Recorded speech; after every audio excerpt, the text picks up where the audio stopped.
Final talks are on between Marcus Rashford's camp and AC Milan as he seems to have given up on Barcelona, which was his dream destination. Meanwhile, Ruben Amorim, honest as he comes, yet again has spoken before the match against Southampton. And guess what? He has said that this is the game that is going to give him a clear view of all his players. Welcome to the United Road Sport. My name is Webb. Quite a lot. How have you been? How was your day? It's been a hot day today. And indeed, hot days come with hot news because we've got a hot manager who has dropped certain hot statements before our game against Southampton. First game at Old Trafford in the Premier League this year. It must be a memorable one. But first, it all depends on the players. Now, speaking of players, first things first, Marcus Rashford is on his way out. Listen, he seemed to have wanted, and I spoke about it here before. If I were him, Barcelona come calling. I'm wanted out of Man United. Certainly, I want to listen. But Barcelona don't have even enough money to register the players they have. They certainly were never going to find ways of getting Marcus Rashford. So he has told his team that if Barcelona cannot get the deal through, listen to AC Milan. And guess what? Second round of talks have been going on between his camp and AC Milan, and these are believed to be the final talks for Marcus Rashford to go and over to Milan, that is in Italy. So it's a matter of time. We should be following this story and more, of course, try and understand what exactly the details of the deal will be. But Ruben Amorim, again, these British media who never stop, again asking him about Rashford and da. And I mean, the guy is tired of the question. They keep asking it just to nag him. But what a character in a manager that we have, he gives them the same answer, but his facial expressions should perhaps be enough to show them that he's tired of it. But they don't get it. Do they ever get anything anyway? But let's get this, guys. Ruben Amorim has said it. And you see, guys, whenever I listen to Ruben Amorim, what he says and the things he does, I am feeling perhaps I should do a coaching coach. I think I can manage coaching because I've said it here before that the game against Southampton, in fact, I said it yesterday, the game against Southampton should be the one that show us this team what truly they are. Because against the big teams, it's a natural psych. You're naturally, psyched up because no one expected United to perform the way they did against Liverpool and against Arsenal. So against there should be lesser opposition. How do you show up? How are you going to psych yourselves up to maintain the same hunger and desire and fire in your bellies like you had at Anfield, at Emirates? Now, he said it himself, Amorim, that this is the game for him that is going to show him a proper view of his team. For me, that alone just tells me what a manager. This is my manager. This is the manager I will back to the T, to the letter. And I will say it here, guys. You quote this. You can cut this out and post it anywhere you want. Ruben Amorim will win a major title before Mikel Arteta ever thinks of one. I've said that.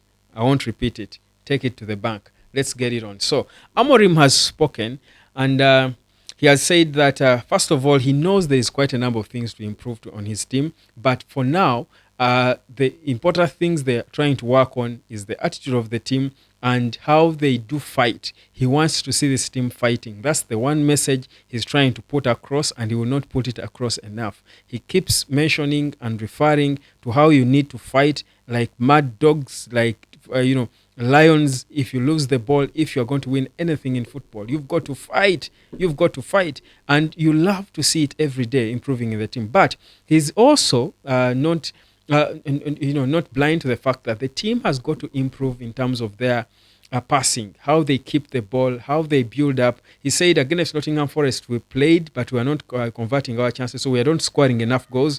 And he has mentioned it, so meaning he needs more time for his team to be able to pass and dominate possession, because as Man United, we cannot be waiting for an opportunity like the way we were against Arsenal. We cannot just be playing like that, waiting for an opportunity. We should be the aggressor. We sort of tried to be the aggressor against Liverpool. We tried to match them at least. We would say it was a 50-50. Against Arsenal, they proper played us. We just managed them. The Arsenal game was all about game management. The Liverpool game was a man's game. They brought it on. We brought it on. He says we've got to dominate games more.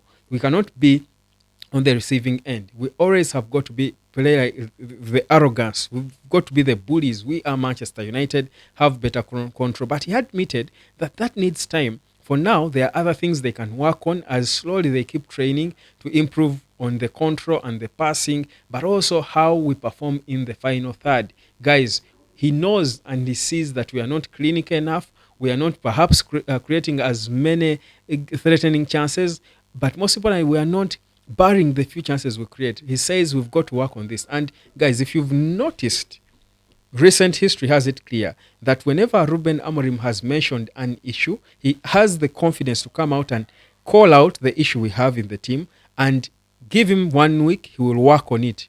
And he will even tell you this week, this is what you've been working on. And in the next match, you will see an improvement in that department. For me, I love this. So you can see that we are growing with this team together. We can tell the story of what Amorim is doing with Man United. And it's all unfolding before our eyes. And for me, this is not by mistake why they went for such a manager and why they keep putting him out there to speak in press conferences. Listen, and interviews.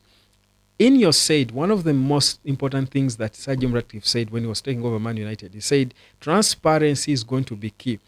I don't think you can get a more transparent manager than Amorim. In the circumstances he has joined Man United, the things he has done, and how he's sharing information from his first press conference where he spoke about the identity, the style of play, of how he wants to play, talking about his expectation from players, the issues he has found in the team, and what he's doing to solve them, how he rested players and started rotating them, how he changed the training regime and schedule that players who played today rest the other 2 days, the others who didn't play will train and then they play the next game. He made it all clear and we see the results of it. We see the result of it. He says if you perform, you're going to be in the team. Two players are not performing, they are dropped. They are not in the team because they are not performing. One of them works hard, he improves, he's brought back in the team, and his performances justify why he's back in the team. A goalkeeper had a bad game, and one player, but backs them, goes in training, empowers them to feel better, to feel stronger. They come back in the next game and they are the heroes. I'm talking, Baindil and Joshua Zakzi. This, for me, is the kind of manager. He was talking about set pieces and the issues we had with set pieces. He admitted against Arsenal and he took responsibility for the poor set pieces. Then, weeks later, he works on it and we are now doing better and winning games, beating Arsenal, the so-called kings of set pieces, who have got their set piece coach with a mural in the Emirates Stadium, ambitions. But anyhow, he beats them with in their own yard at their own game, and he comes out and gives the credit to his assistant. Says, "This is not me. I had nothing to do with it. I credit Carlos Anthony and the team who selected these guys who has been training." This is the manager you want to back. We are conceding quick goals in previous games. He said we are conceding goals way too fast, and that's wrong. It can't be happening. It unsettles us. We can't play. We struggle. After that, the game is gone. He worked on it. And when is the last time United conceded a quick goal? You can. So meaning we are talking of a manager who creates solutions to the issues he found. Because listen, Man United had so many problems before Ruben Amorim.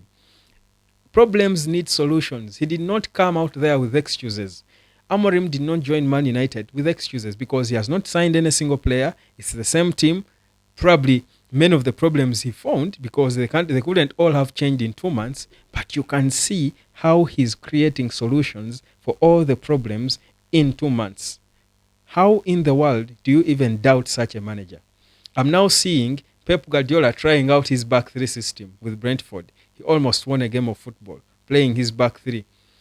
But of course, there is a master to it because it beat him perhaps, and I don't remember many times seeing Pep Guardiola play back three. But Amorim is reinventing football in England. He's now the manager that everyone is looking at and they're saying, Ineos got a man. Listen, this is United. So Southampton, I will be back with the potential starting 11 in my next video. We will be previewing this game proper.